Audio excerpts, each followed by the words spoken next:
So today I want to go over my track The Void. I feel like a lot of my music is a way for me to deal with my own mental health problems. And I feel like this track definitely one of them. The Void is relating to the disassociation that my brain does when I become overwhelmed with life, and it's a way for me to be able to cope. And I feel like within the driving drums and the tension within the bass from the little bits of detuning and grittiness, the ethereal vocals to really feel like you're connected and warm, but also in this atmospheric place where nothing really matters. I feel like it's quite a good symbolized meaning of disassociation and it being a derivative from being overwhelmed. I feel like the track is quite deep and it breathes a lot. And when you are in that dissociative place, you do just need to try and breathe because it's the only thing that will actually really bring you back to not being disassociated. And, you know, within my art, that is all that I am trying to do, is trying to bring light and make my own mental health better from making things that are quite dark and not nice to making music that I can be proud of and help myself be proud of the things that I do rather than feel overwhelmed and not good enough. I generally get a lot of compliments on my drums, and I think it's one of the main things that I try to focus on before I even really get the track going. I feel like the drums are the main driving force of a lot of tracks. Without good correlation between the drums, the track is lacking drive, and I mean, a lot of the time it's hard to dance to anything without good drums. I feel like the kick and snare correlation is really important, and adding little variations within them can make a minimal track feel a lot more exciting and interesting. So we'll start with that.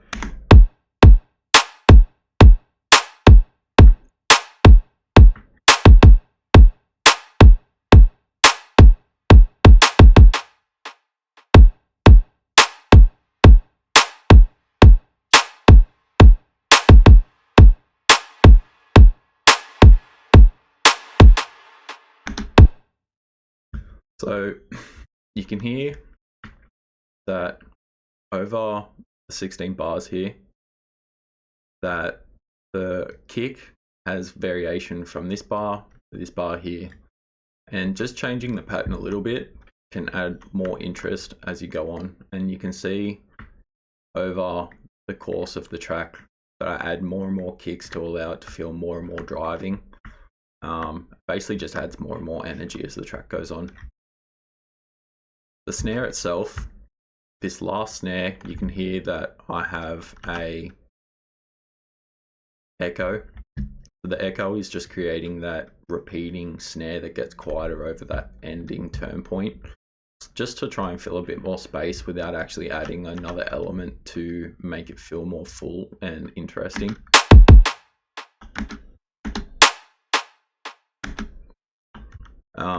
And then another thing that you can notice is that over this whole first section of the drop, you can hear that the reverb here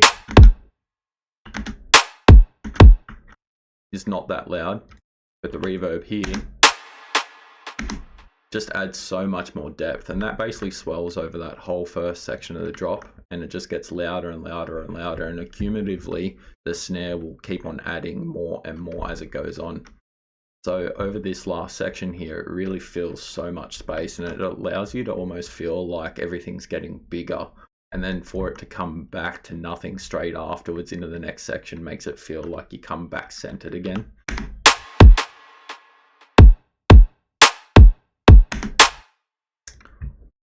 So my percussion is generally the next step, which I do within my drum design. I feel like a lot of percussion can add a lot more groove and a lot more depth to your tracks. When using organic and Foley sounds within the drum design, it just creates such a difference to the sound of the drums. It makes it feel a bit more natural, and create a lot of interest depending on the actual Foley that you're using. I'll play that in correlation with the kick and snare so that way you can hear it.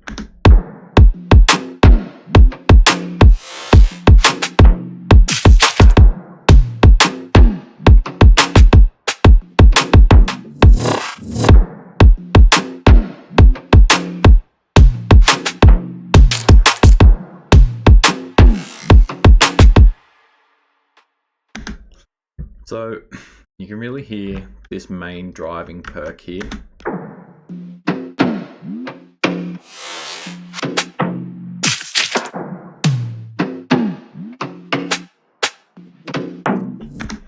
So it's like a drum of some sort, and I've stretched it out and manipulated it a little bit so that way it has this weird groove that correlates to the kick and snare.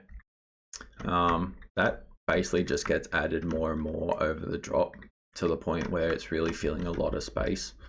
Once again, within minimal tracks, you want to just keep on adding and adding all of the little details of sort of the same sound, so that way you're not overcomplicating it with things that aren't already there. Foley sounds like this.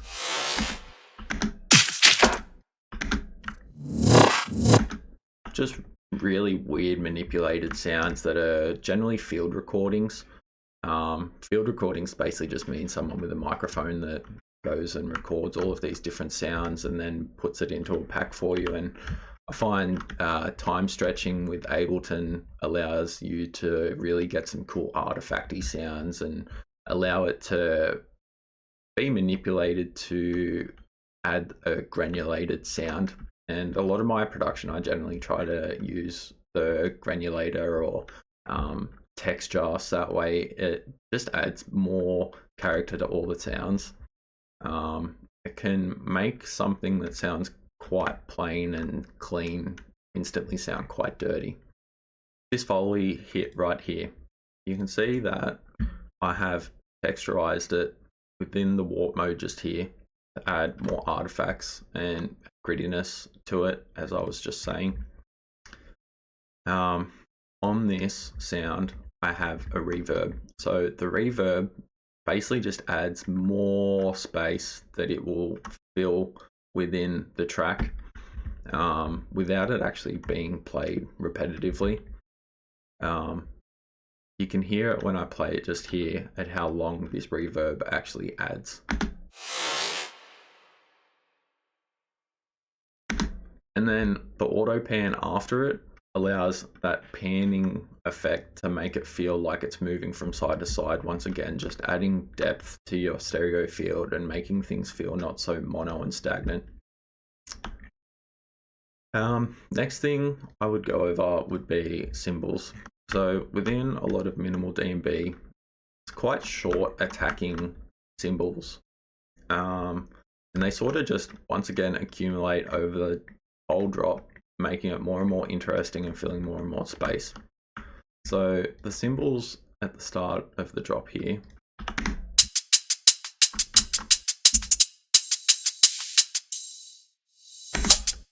so you can feel this little one just here adds a bit of a shuffle to the hi-hats.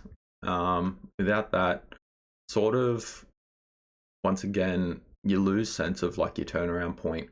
And you can see that it's basically like almost at the end of every 2 bars here.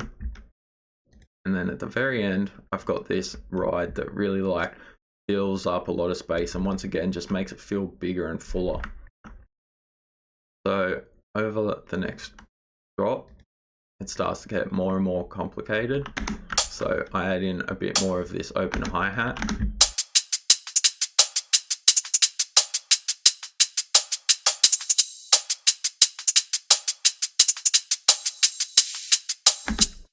This little white noise ride is a nice little fill that just adds a bit more character to the hi-hats, especially right just before that next ride turnaround comes in.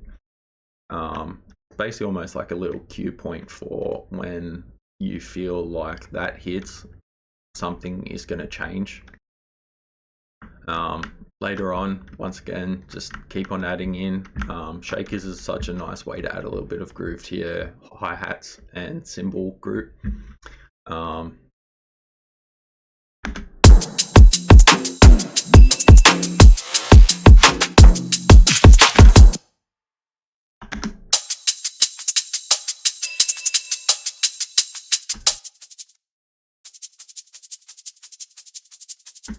So that basically almost adds like a gallop to the cymbals. And they're so quiet up amongst everything else, but like without it, it really loses energy. So with, without, with, without.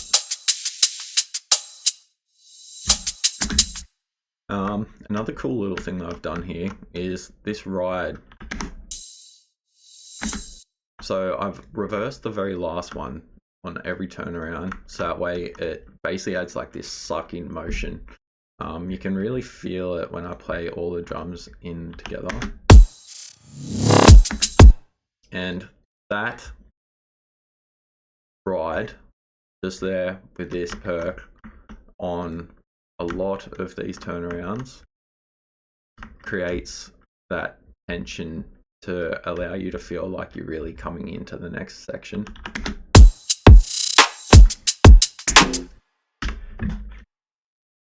Alright, so next, I think we will go over probably my sidechaining process, because I feel like sidechaining is quite important. I use Kickstart too, just for the simplicity of it. It allows a lot of decision paralysis to stop, because you really only have a few options here to really pick from, and then you just pick where on the UI that you can select. So when you have a look at this, I'll probably mute everything else besides the bass, because I think you really notice it a lot more with the bass and the kick.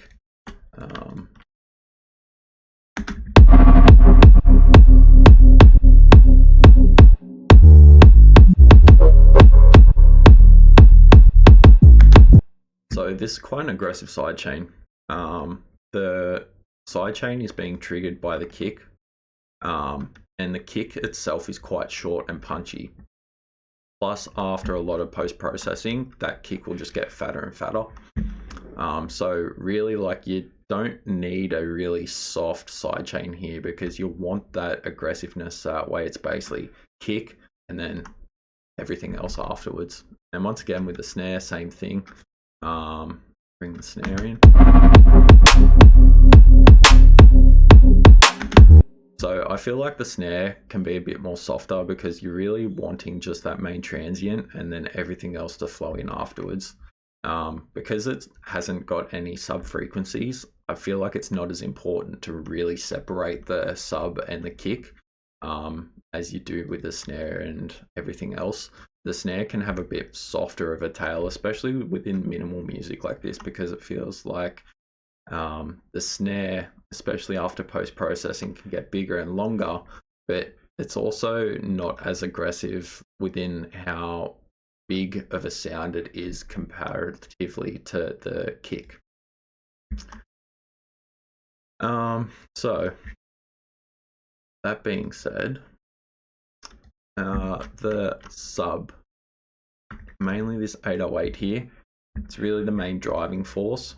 I'll turn the sidechain off so that way we can listen to everything by itself without it. So throughout the track, this 808 here is really the main bass that is playing throughout.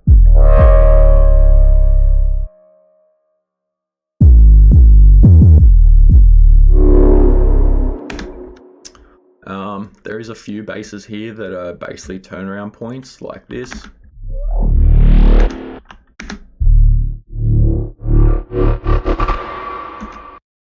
On the end of all of these basses just here, I've just automated a reverb to basically allow it to send like I did with the Foley just before. I've flattened it all, so generally within my process of mixing and mastering, I'll go through and flatten everything, and then I'll cut all of the tails off so that way there's nothing overlapping, and it just creates a really nice consistent feel with everything. Because if you have a lot of basses going, you can really start to feel a phase issue in this section, and just to have that clean low end, you really have to go through and cut all of your tails off everything and make it all feel quite punchy. That being said, like a lot of my bass within this track, you can feel that it ends and starts with a kick and snare. So you can see that it starts here with a kick and then ends here with a snare, and that allows it to really feel like consistent within your drums and your bass. It really starts to react with one another.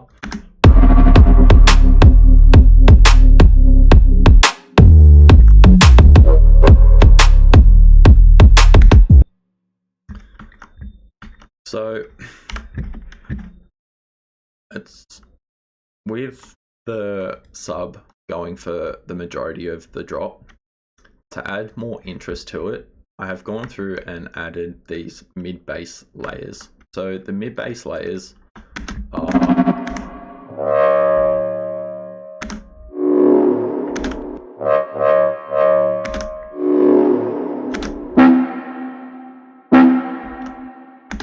so you'll hear quite a big reverb on these, and the way that I'm doing that is putting a reverb on each sound itself, so that way I can really manipulate how spacious I want it to feel.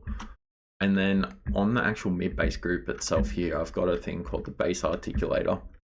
The bass articulator is a post-processing that allows you to have parallel processing, one being the reverb by itself, and then you've still got the dry signal, both together. Parallel processing like that really allows you to be able to adjust volume, saturate your reverb a bit, just allows a bit more ability to change the sounds and how they are actually mixing together. The mid basses I've just cut at like 1/16 here, and it's quite like a soft cut.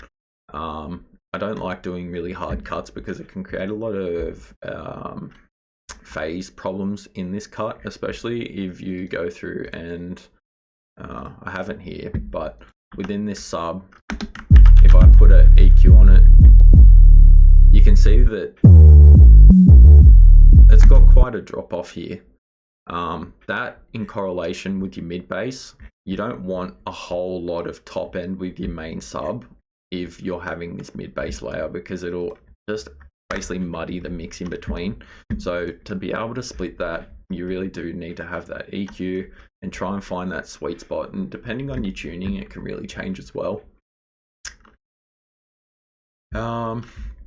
So within the basses, I have basically a call and response. So you can see that this one here will hit first. I'll just follow.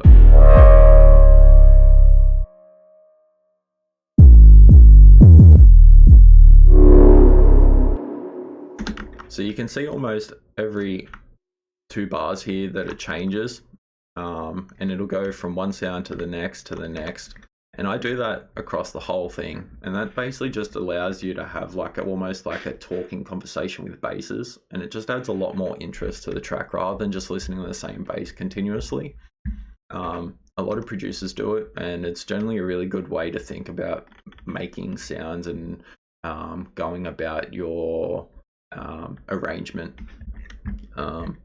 You'll see that like even within my perk group here, that even within that I have a call and response system. So you'll have like the Foley, and then you'll have that as a turnaround, and then you'll have this as the response.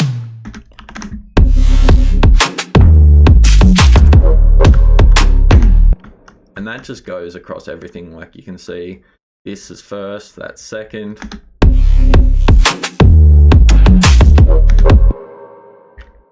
So call and response is really important.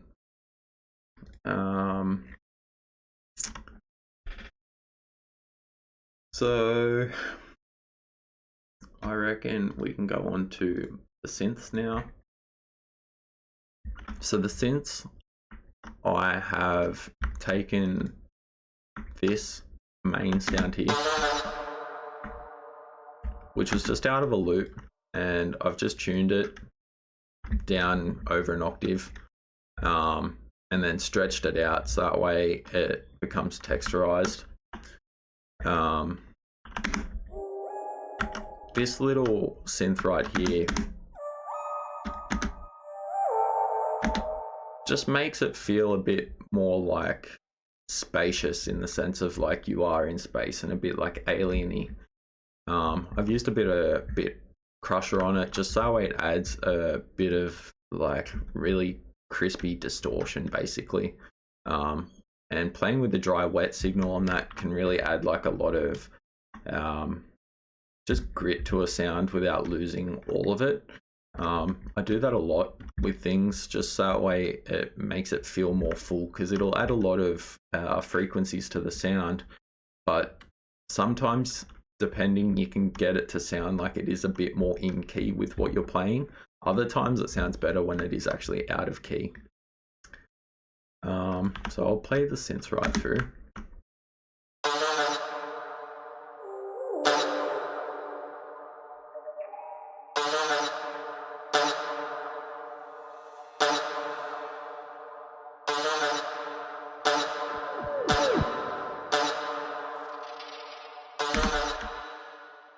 So you can really hear a lot of reverb on this. It really like swells over the end of the drop. Once again, little variances over the whole drop, just making it sound more and more interesting, whether it be the pattern, the EQ, the reverb. Like, you've just got to try and manipulate things as much as possible without actually just adding in more sound. Little things like this. Once again, it's quite a weird sound and it sits so far back in the mix, but it just adds all of that little depth that you're really missing as a beginner producer, that you don't really focus a lot on. Once again, like adding like that breathing feeling, adding tension in just before the turnaround.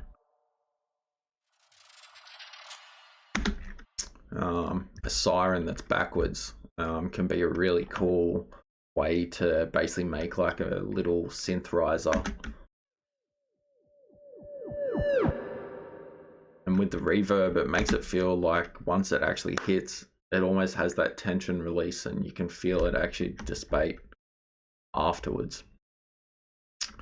The vocals in this track I feel are quite ethereal, and they're quite probably not as dark as the rest of the track, and I really like that, as it feels quite warm, and almost the organicness of it makes you feel attached to it, like it's a sense of comfort.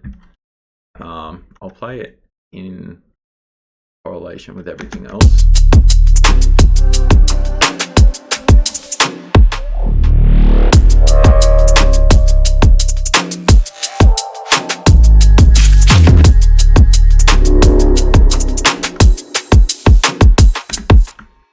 See, and once again, call and response. So at the end of the drop, and then at the start of the drop, and then it goes backwards and forwards like it's almost having a conversation again. Parallel processing here on this one, adding an echo and also having your dry signal. I tend to do this rather than using your sends or your return tracks here. I feel like you can just have a little bit more control over them, and I feel like sometimes it can be a little bit chaotic using your return tracks. Obviously there's no wrong or right way to do it. I just find that this is a better way for me to be able to work on stuff. A lot of ambience within this track, as you'll probably find with a lot of minimal tracks. The ambience really allows the track to breathe without you even realizing that it's even there. It can add a lot of depth. So a lot of this stuff you'll see has a lot of reverb on it. so it's really quite far back in the mix. So within these, I generally just get like a scrape or an atmospheric sound or even ambience, and I'll stretch it right out, and I'll add some texturize. Might be because I've flattened some of these. But yeah, generally I'll stretch them out and add like a texture within the warp mode like that just there. Once again, adding more artifacts, making the sound feel more full. I'll play through some of these here, just that way you can get sort of a sense of what's behind the track.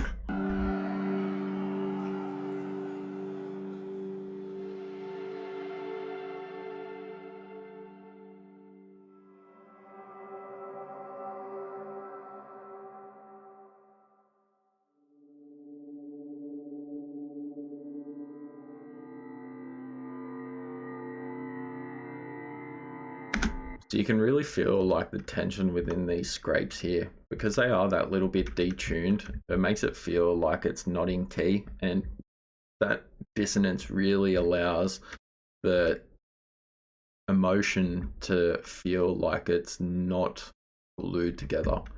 Like when things aren't quite in key with one another, it can really add like a feeling of discomfort, and I really enjoy playing with that to allow more emotion within my tracks. If I just play the atmosphere with the drums, you can hear how it just helps more things breathe.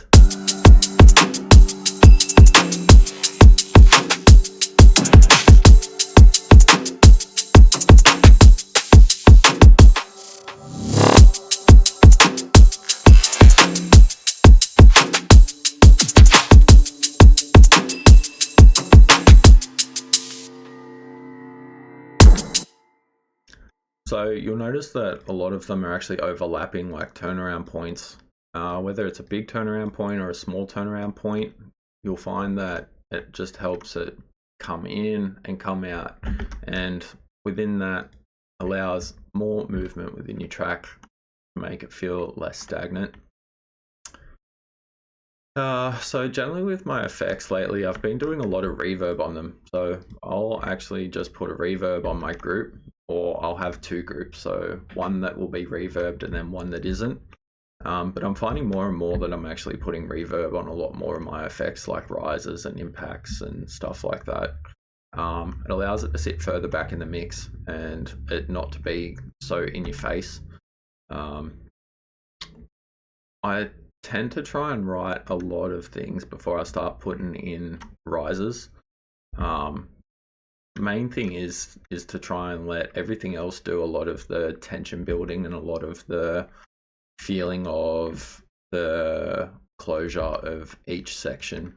And then the rises should be the last part where it really just solidifies the movement of the track.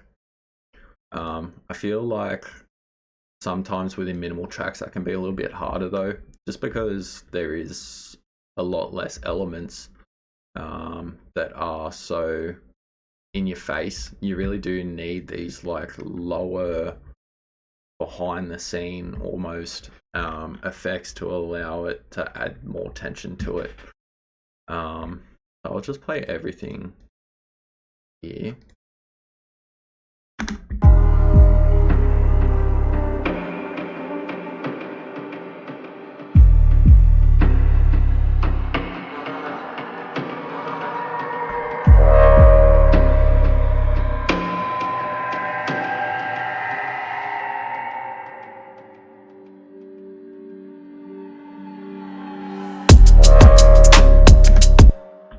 So you can hear how little these are actually really in the mix.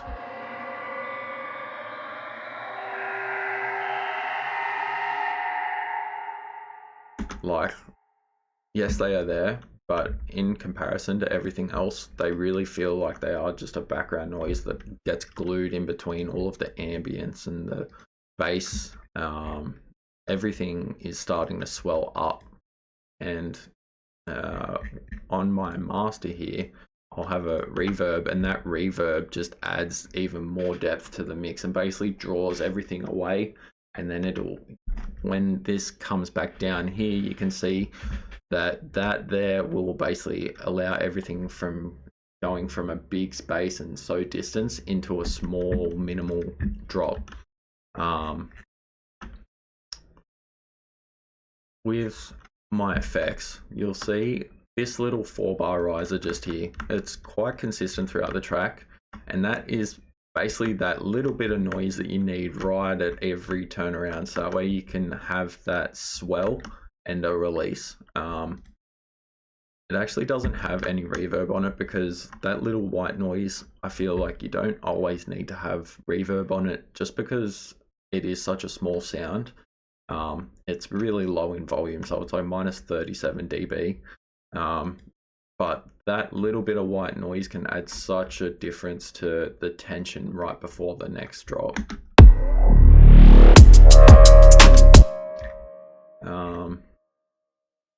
This here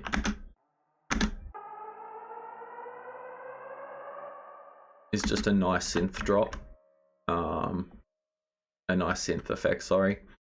So I find nice long synth effects over the second half of a drop will basically just add like this riser in the very background that's almost not even noticeable, but to a listener listening, it actually adds like more energy and more tension, making you feel like that turnaround's coming once again. So within this EP, it was really the first minimal EP that I've done, and I really learnt a lot about mixing and mastering. Basically, when you're working with a minimal track, it teaches you a lot about not distorting things. You'll find that drums, I will saturate, compress, and clip. So the clipping portion of my drums here,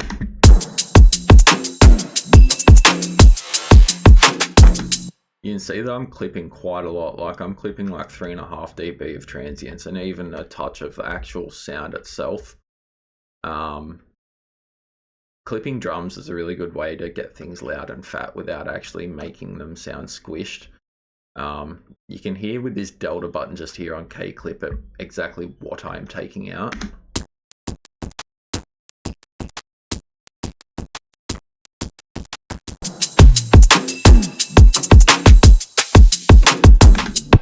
So clipping at the end of the process, basically you just push it to the point where it's distorting and then bring it back that little bit. And because it is a hard clip, you're getting rid of so much transient. And because transient is quite a harsh sound already, the hard clip actually just adds to the transient rather than take it away. Whereas if you're using a limiter, limiters are always a really good way to actually lose a lot of your transient. My drums, I also parallel process my reverb on them too. Once again, like the variance, like the ability to change and manipulate things and be able to hear just the reverb by itself.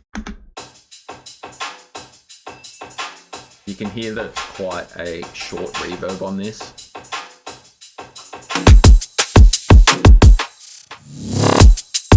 Without it,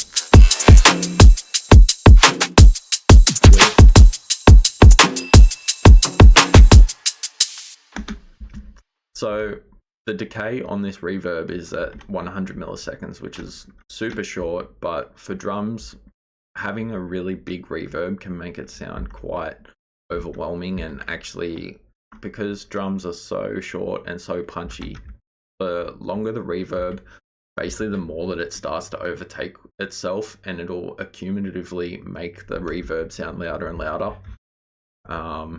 And within a mix, having a massive reverb on drums, I find just really makes it quite muddy and mixed not well. Just removes a lot of clarity from your drums, basically.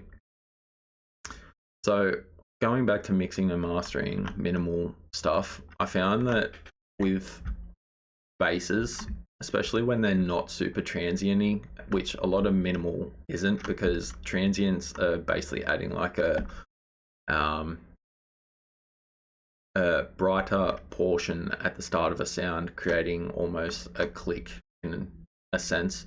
And a lot of minimal stuff, it's quite like slower attack and quite breathing. And I found to be able to actually limit a bass sound, I was actually a lot better off using a limiter. Because it hasn't got the transient to be crushed by a limiter, it's actually better off using a limiter on minimal stuff.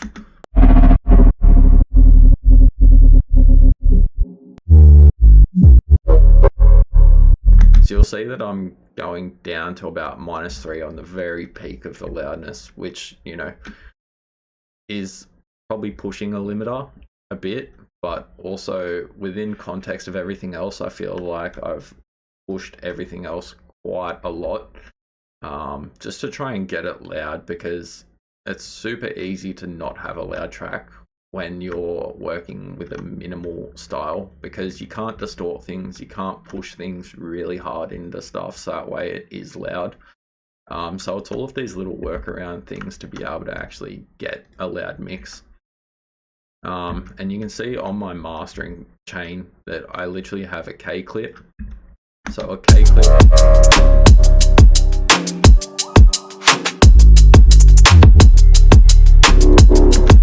So you can see that it's only every now and then you'll get a certain transient pop through. So I put a clipper on first, because if you didn't have this clipper here and then had your limiter, all of these transients would be triggering the limiter, and basically that limiter is working so much harder to get rid of things that you basically can't even hear anyway.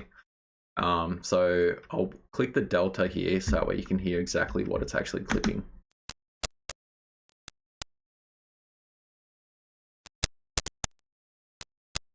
So like really minimal stuff.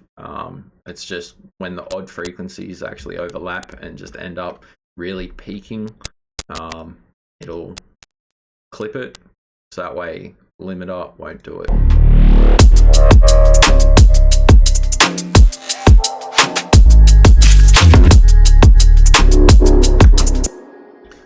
So within Pro L itself, I have pushed this one 3 dB, which I am learning more and more within my mixing skills to be able to actually just have this at 0. You can see that the loudness of this track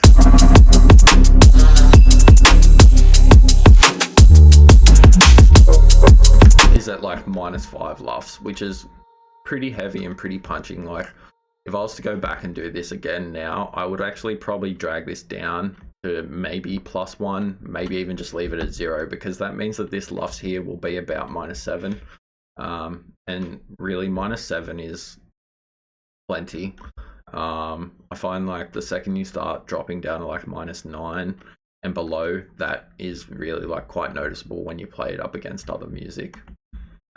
Even within Pro L itself, you've got a delta plugin, delta button, which allows you to listen to what it is actually squishing. So I'll play it through here with this on.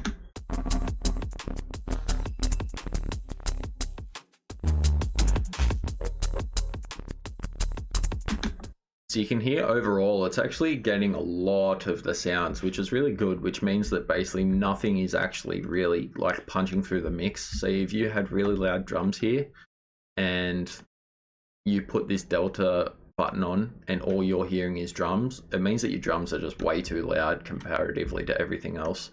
I find this a really good tool for mixing into a mastering chain. I find your bus setting here is generally just the most transparent for your mastering bus.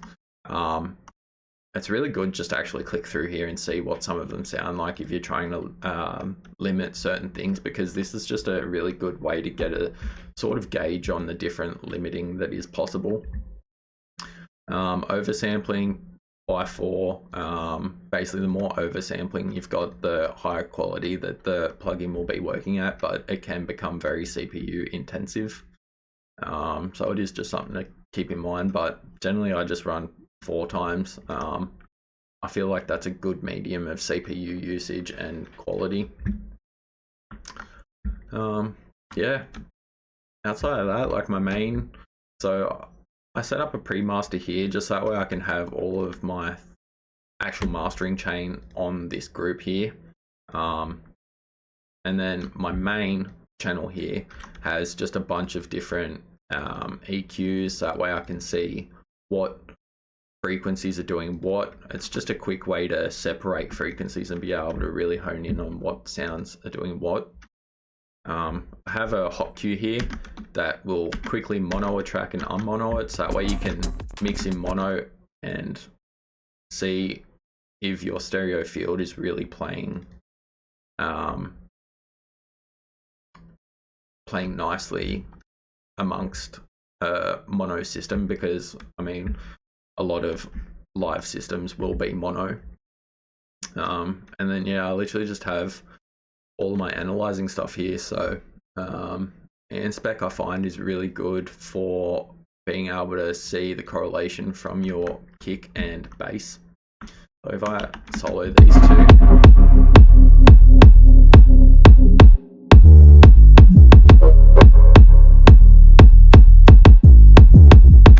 so you can see the kick punching through and then the sub afterwards. So the sub on this track is quite loud. Generally it's like -0 to -3. I find a lot more with minimal stuff that I do push the sub a touch more, because it is such a crucial point of the track and it can add a lot more oomph to the track basically. Within certain other genres and stuff, like you can have that little bit of variance within the kick and bass. That way the kick does really punch you and then you feel the sub come in afterwards. And then yeah, I just have a Vision 4x plugin on here. It's an amazing plugin, and you know, with all of the different references that you can use to change your frequency spectrum here, makes it just super easy and super good to be able to mix as you go pretty much.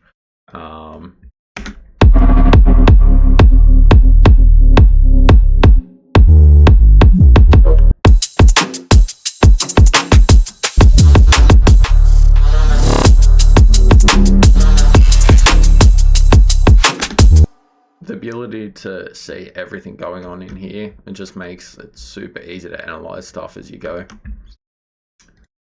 I think that's about it really.